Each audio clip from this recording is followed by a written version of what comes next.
Hello friends, welcome to Marathi story diary official YouTube channel. मागच्या भागात आपण बंधन भाग 9 बघितलेला. आज आपण भाग 10 बघणार आहोत. तुम्हाला हा व्हिडिओ आवडल्यास व्हिडिओला नक्की लाईक करा, शेअर करा आणि याच्या पुढचा भाग लवकरच तुमच्या भेटीला येईल. तो लवकरात लवकर पाहण्यासाठी चॅनलला नक्की सबस्क्राईब करून ठेवा. चला तर मग सुरुवात करूया. मागच्या भागात आपण बघितलं की आजीने संतोषला प्राचीला आपल्याकडे बोलवून घेते आणि तुम्हा दोघांना पण नको असलेल्या या नात्यातून लवकरात लवकर मुक्त करते.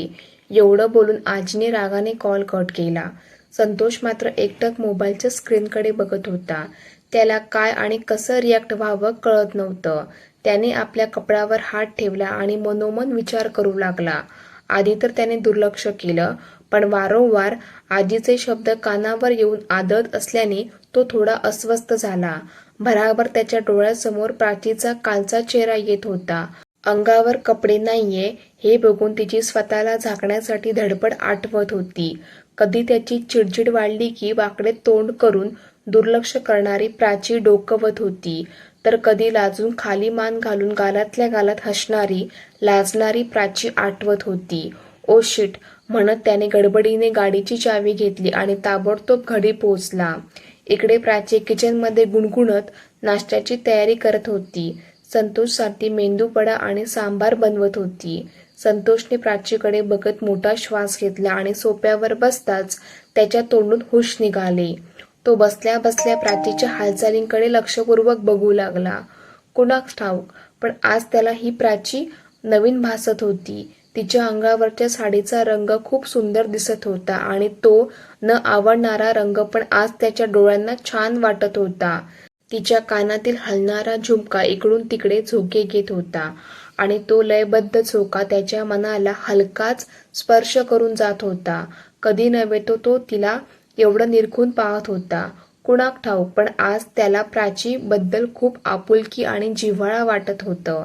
आपल्यापासून तो डायनिंग टेबलवर बसून एकटक तिला पाहत होता आणि गळा खाकरून तिचे लक्ष वेधण्याचा प्रयत्न करत होता. प्राचीने त्याला आधीच येताना पाहिलं होतं, त्यामुळे तिने त्याच्या पुढ्यात कॉफीचा कप ठेवला आणि परत तिच्या कामात मग्न झाली.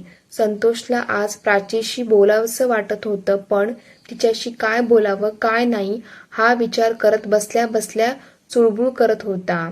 विचार करता करता त्याने प्राचीला हाक मारली. अचानक हाक मारल्यामुळे प्राचीने दचकून मागे पाहिलं तर संतोषने अचानक तिला प्रश्न केला. आजीने तुला कॉल केला होता का? प्राचीने चटकन मान वळवून संतोषकडे नवलाईने बघितलं. तो अजूनही तिच्या चेहऱ्याकडे एकटक बघत होता. तिने नकारार्थी मान हलवली आणि परत तिच्या कामात व्यस्त झाली. तो कॉफीचा मग हातात घेऊन मनातल्या मनात आजीचा काही भरवसा नाही. त्यांनी एकदा ठरवलं म्हणजे ठरवले. मला काहीही करून प्राचीला इथून जाऊ द्यायचं नाही म्हणत त्याने प्राचीला प्रश्न केला. आजी काही बोलली का? काय तिच्याकडून कोणी येणार आहे का? संतोष उगाच काहीतरी बोलायचं म्हणून विचारत होता. संतोषचा आवाज कानावर पडताच प्राचीला आश्चर्य वाटू लागलं. ती मनातच पुटपुटली, यांना काय झालं? आज स्वतःहून माझ्याशी बोलायला लागले. सूर्य पश्चिमेला तर नाही उगवला ना? म्हणत तिने खिडकीतून बाहेर डोकावून पाहिलं आणि संतोषकडे बघत पुन्हा एकदा नकारार्थी मान हलवली. बरं, मी काय म्हणतो, बरेच दिवस झाले आपण दोघं कुठं गेलोच नाही बाहेर. तुला कुठं जायला आवडेल? म्हणजे तुला बाहेर जायची कुठे इच्छा असेल तर मला सांगू शकते. प्राचीला आता सहन झाले नाही. ती लगेच मागे वळली आणि त्याच्या डोक्याला हात लावून चेक करू लागली. टेम्परेचर वाढले नव्हते. त्यानंतर तिने त्याच्या गळ्याला हात लावला. तिची ही कृती लक्षात येताच त्याने रागाने तिचा हात झिडकारला आणि थोडं टेन्शनमध्ये येत म्हणाला, मला काहीही झालेलं नाही. तसं प्राचीची खात्री पटली आणि पुन्हा तिच्या कामात व्यस्त झाली. तरीच म्हटलं, हा एवढा शांत कसा काय? कितीही गोड बोलायचा प्रयत्न केला तरी हा कधी शांत होऊ शकत नाही. तिचा चेहरा बघून त्याला त्याची चूक उमगली. पुन्हा तिचा मूड ठीक व्हावा म्हणून आवाजाची तीव्रता कमी करून म्हणाला, बरं ऐक ना, 2-3 दिवसात सीमाचा बर्थडे येतोय, तर मला वाटतं आपण तो सेलिब्रेट करावा. प्राची पुऱ्या तळता तळता होकारार्थी मान हलवली. मला यामध्ये तुझी थोडी हेल्प हवी. असा माझा विचार होता की नेहमीपेक्षा थोड्या वेगळ्या पद्धतीने सीमाचा बर्थडे साजरा करावा, तिच्यासाठी काहीतरी स्पेशल करावं. तुला काय वाटतं? प्राची नाखुश आवाजात म्हणाली. तुम्हाला जसं योग्य वाटतं त्या पद्धतीने करूया. ओके, पण प्लीज प्राची माझी मदत करणार ना तू? त्याचा हळूवार स्वर कानावर पडताच प्राचीचा उतरलेला चेहरा उजळला आणि उत्साहित होऊन म्हणाली, हो हो नक्कीच. आपण सीमा मॅडमचा बर्थडे खूप स्पेशल करूया. मी लगेच आजींना आणि योगेशला आणि प्रियाला कॉल करून बोलवून घेते. त्यावर संतोष, अगं ए थांब नको, आपण कुणालाही कॉल वगैरे करणार नाही, समजलं? त्यावर प्राची कन्फ्यूज चेहरा करून संतोषकडे बघत म्हणाली, मग काहीतरी स्पेशल करायचं म्हटल्यावर सर्वांना सांगावं तर लागणार ना? त्यावर लगेच संतोष, नाही, त्याची काही आवश्यकता नाही. आपण तिचा बर्थडेला तिच्या आवडत्या ठिकाणी जाऊन केला तर, म्हणजे तिच्या आत्म्याला शांतता मिळेल. पुन्हा प्राची विचारात पडली. काय चाललंय का यांचं? कधी बर्थडे साजरा करूया म्हणतात तर कधी कुणाला सांगायचं नाही म्हणतात. आज यांना नक्की काहीतरी झालंय. यांची झोप व्यवस्थित झाली नसणार, त्यामुळे तर असे बिहेवियर करत आहेत. ती विचारात गुंतलेली बघून संतोष तिच्या जवळ जात म्हणाला, मी आणि सीमा तिचा बर्थडे किंवा माझा बर्थडे असला की शिर्डी येथे जायचो. यावेळी पण तिच्या पद्धतीनेच तिचा बर्थडे साजरा करूया. तुला आवडेल ना? प्राचीने त्याच्यासमोर पुरी भाजीची प्लेट सरकवत होकार दिला. ओके, मी सगळ्यांना कळवते. म्हणजे आपण सर्व.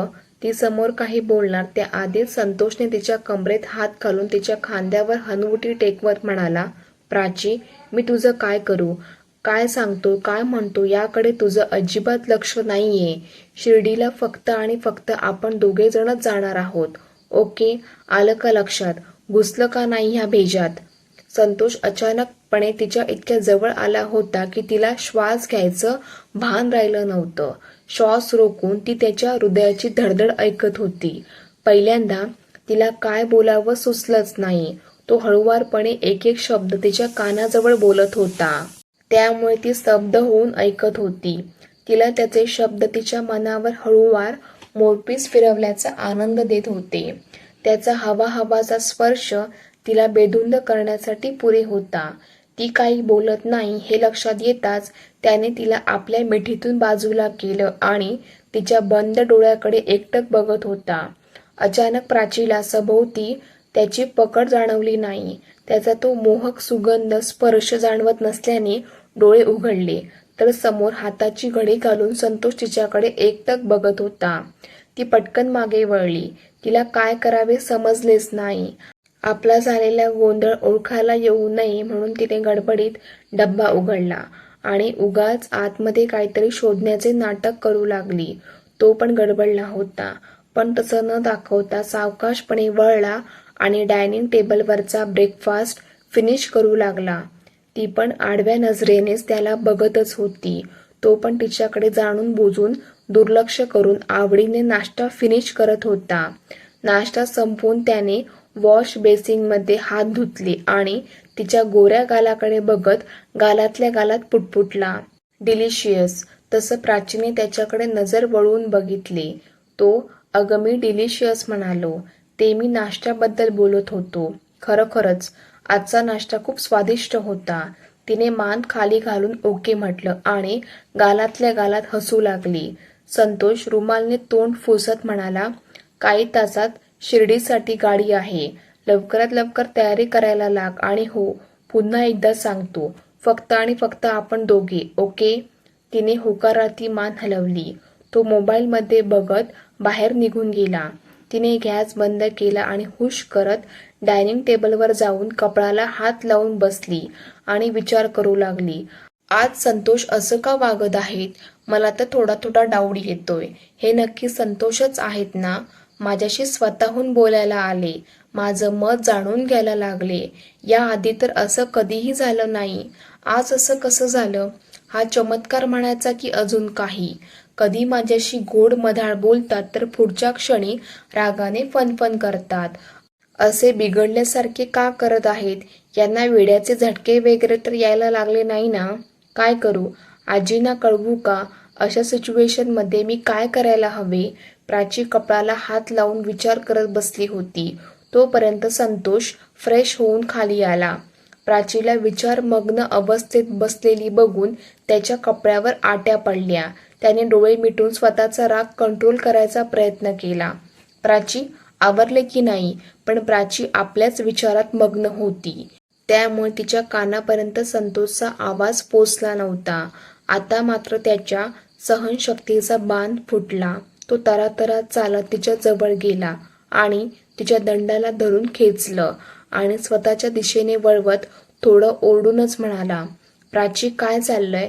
किती वेळा एकच वाक्य पुन्हा पुन्हा सांगायचंय? संतोषचं असं अचानक वागण्याने प्राची एकदम घाबरली होती. त्याच्या डोळ्यातील अंगार बघून तिच्या तोंडून एक शब्दही बाहेर पडत नव्हते. ती घाबरून फक्त डोळ्यांची उघडझाप करत होती. फुलपाखराप्रमाणे उघडझाप करणारी कमळाच्या पाकळासारखे तिचे डोळे बघून संतोष मंत्रमुग्ध होऊन त्या कमळ नक्षीकडे बघत होता. त्याची ती रिॲक्शन बघून प्राची जास्तच गोंधळली. तिला काय करावं सुचेनासं झालं. त्याने तिच्या दंडाला करकचून धरले होते. त्या जागेवर तिला वेदना होत होत्या. तिने स्वतःला त्याच्या तावडीतून सोडवून घेण्यासाठी धडपड सुरू केली. संतोष, सोड तिला. तितक्यात तिथे आजीचा आवाज घुमला. तसे दोघेही दचकून बाजूला झाले. आजीला तिथे बघून संतोषने डोक्याला हात मारून घेतला आणि तोंडातल्या तोंडात पुटपुटला, झाला सत्यानाश. आता काय आजी माझं काहीही ऐकणार नाही. आजीचा रागाचा पारा चढला होता. कमरेवर हात ठेवून त्या संतोषकडे डोळे वटारून बघत म्हणाल्या, सांगितले होते ना? त्यावर संतोष, मी फक्त गप्प बस. एक शब्दही बोलू नकोस. मला तुझं काही एक ऐकायची इच्छा राहिली नाहीये आणि आता त्याची गरज पण उरली नाही. मला माझ्या उघड्या डोळ्यांनी बघून खात्री झाली की तुला खरोखरच आजीची पर्वा नाही आणि तू हे शेवटी सिद्ध करून दाखवलेच. बस, आता ही एक क्षण पण इथे थांबणार नाही. प्राची, जा तुझी बॅग पॅक करून घेऊन ये. आजीने प्राचीला फरमान सोडले. प्राची गोंधळून गेली होती. ती स्तब्ध होऊन कधी संतोषकडे बघत होती तर कधी आजीकडे. प्राची, तुला मी काय सांगितले? जा, जाऊन तुझी बॅग घेऊन ये. प्राची ररकुंडीला येऊन संतोषकडे बघत बघत वर जाण्यासाठी वळली. कारण शेवटी तिच्याही हातात काही नव्हते. आजीच्या शब्दाबाहेर जाणे तिला परवडणारे नव्हते. गपचूप मान हलवून ती तिच्या बेडरूमच्या दिशेने निघाली. संतोष हतबल झाला. आता प्राची जाणार या विचाराने त्याला भरून आलं. त्याने मागचा पुढचा विचार न करता तो रडक्या स्वरात आजीकडे बघत म्हणाला, आजी, नको ना, प्लीज प्लीज. तुम्ही तिला माझ्यापासून दूर घेऊन जाऊ नका. मी तिच्याशिवाय नाही राहू शकणार. संतोषचं वाक्य ऐकून प्राचीचे पाय जागेच थांबले. तिला विश्वास बसत नव्हता. संतोषने जे काही बोलले ते तिच्यासाठी होतं. तिचे तोंड आश्चर्याने उघडले होते. नकळत तिचा हात तिच्या तोंडावर गेला आणि झरझर तिच्या डोळ्यातून अश्रू वाहू लागले. तिच्या अंगावरचे रोम रोम पण ओरडून सांगत होते, संतोष, मी पण तुमच्याशिवाय नाही राहू शकत. तिच्या तनामनात आनंदाचे फवारे उडू लागले होते. पण आजी मात्र ऐकायला तयार नव्हती. तुझी ही नाटकं बंद कर. संतोष इतके दिवस शांत होते तेच खूप झालं. तुझे हे नकली अश्रू बघण्यात माझ्याकडे अजिबात वेळ नाही. आजीने एकदम ठणकावून सांगितलं. नाही नाही आजी, मी खरंच प्राचीवर प्रेम करायला लागलो. तुम्ही जर तिला घेऊन गेलात तर मी परत एकदा तुटून जाईल. सीमानंतर कुणावर प्रेम करू लागलो ती प्राची आहे. आजी मात्र मुद्दाम संतोष समोर कठोर बनल्या होत्या. त्यांनी तिरस्काराने संतोषकडे बघितलं आणि मान दुसऱ्या दिशेला वळवली आणि गालातल्या गालात हसू लागल्या. संतोषने रडणाऱ्या प्राचीकडे बघितले आणि डोळे बंद केले. त्याने आजीचा हात आपल्या हातात घेतला आणि त्यांच्या पायाजवळ बसत म्हणाला, आजी, प्लीज माझं ऐकून तर घ्या. मला मान्य आहे, मी सुरुवातीला तिचा तिरस्कार करत होतो, पण जसा जसा तिच्या सहवासात येत होतो तसा तसा तिचा स्वभाव आवडू लागला. ही तर माझ्या आयुष्यात आली नसती तर मी कधीही स्वतःला सावरले नसते. मी पुन्हा कोसळून जाईल जर तुम्ही तिला माझ्यापासून दूर केलं तर. संतोषने आपले डोके आजीच्या हातावर ठेवले आणि हतबल झालेल्या आवाजात विनंती करू लागला. त्यावर आजी, शेवटी मान्य केलंसच ना? तू प्राचीवर प्रेम करू लागला हे मला तेव्हाच कळले होते, पण तुझ्या लक्षात कुठं येत होतं तू स्वतःहून तिच्या प्रेमाला स्वीकारावं, म्हणूनच मी हा ड्रामा सुरू केला. आजीने प्रेमाने त्याच्या डोक्यावर हात ठेवला. त्यांचेही डोळे पाणावले होते.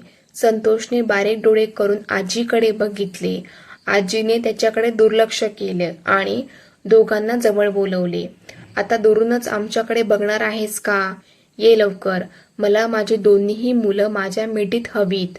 प्राचीने डोळे फुसले आणि धावत जाऊन आजीला मिठी मारली.